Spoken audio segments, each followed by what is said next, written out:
parce que yow da nga am ay link ay relations au niveau international wala lan moo leen indi Sandiara. oui alors ba ñëw Sandiara. c'est vrai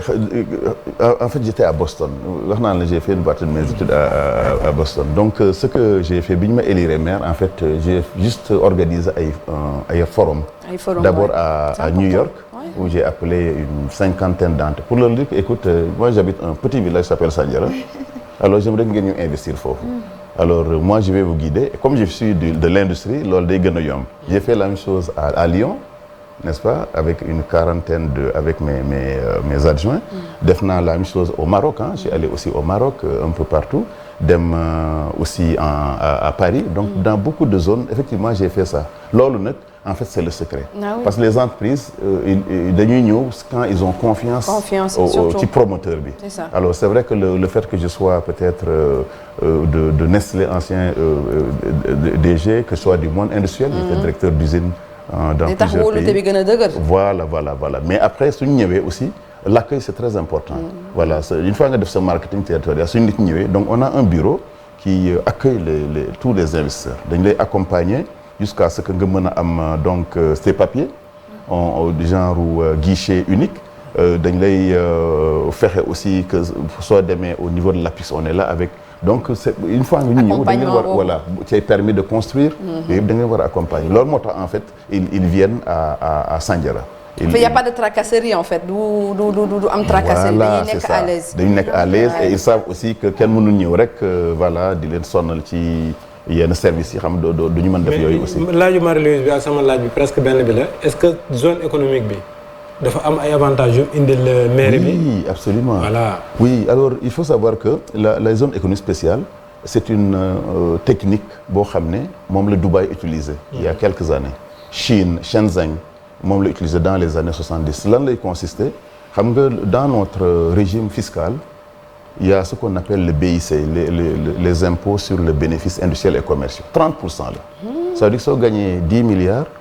à la fin d'une année nga gagné 10 milliards de bénéfices alors tu dois payer 3 milliards n'est-ce pas alors il y a aussi les droits de douane nga xam ne soo importé ay lignes da ngay fay ay douane yu cher il y a aussi la TVA donc dafa am ay impôts yu bëri ay patentes impôts yooyu nag dans les zones économiques spéciales yooyu la ñu dindi maanaam sooy indi usine bi doo fay dërëm alors que les taxes yi nga war a fay yooyu mën a dem ba ay 40% de la valeur donc loolu mooy en fait pourquoi les gens viennent à Diamniadio à Sandiara et à Diass loolu mooy l'idée même des zones économiques te pays bu ko defoo rek doo mën a développer wu parce que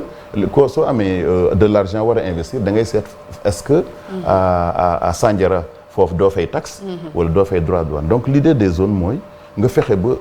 entreprise bi mu bañ a fay yoo xam ne da koy sonnal su amee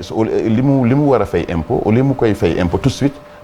c'est préférable mu def une nouvelle ligne industrielle soo amoon 4 couveuses de poussin nga bàyyi ko mu def 6 couveuses parce que loolu mooy créer emploi maintenant au lieu mu fay 30% d'impôt mu fay 15% d'impôt sur le revenu nga allégé ko donc noonu ngay def ba finalement soo demee day yokkaat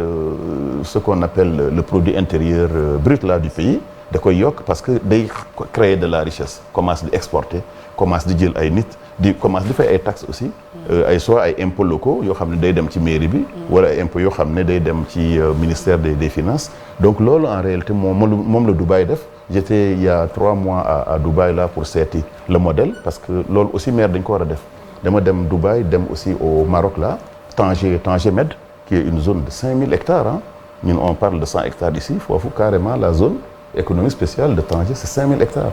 voilà ils font des trucs d'avion donc ñun foofu la ñu war a jublu en réalité tant que réew mi demul généraliser les zones 3 zones ñu am doyul il faudrait une zone dans chaque région minimum voilà pour faire en sorte que tout le Sénégal soit une zone économie spéciale loolu mooy permettre koo xam ne dafa jógee Chine wala Londres wala France wala les Sénégalais dem investir dans ces zones là pour maintenant créer des emplois loolu mooy effectivement avantage yoo xam ne soo demee à Diass moom ngay am su dee Sandiara moom ngay am su dee donc loolu mais loolu doyul loolu pour l'entreprise mën na ko def dans plusieurs pays la plus-value bi maintenant mooy comment tu les assistes pour ñu installer wu parce que l'entreprise su fekkee dafa war a programmer 18 mois pour tabax usine am faut pas que mu nekk en 36 mois wala 24 mois dañuy perdre donc là il faut maintenant avoir ce qu'on appelle un service genre guichet unique. service assistance pour dimbali leen suivre pour ñu mën a def seen mbir bu baax a baax. et puis homme d'affaires yi généralement bu ñu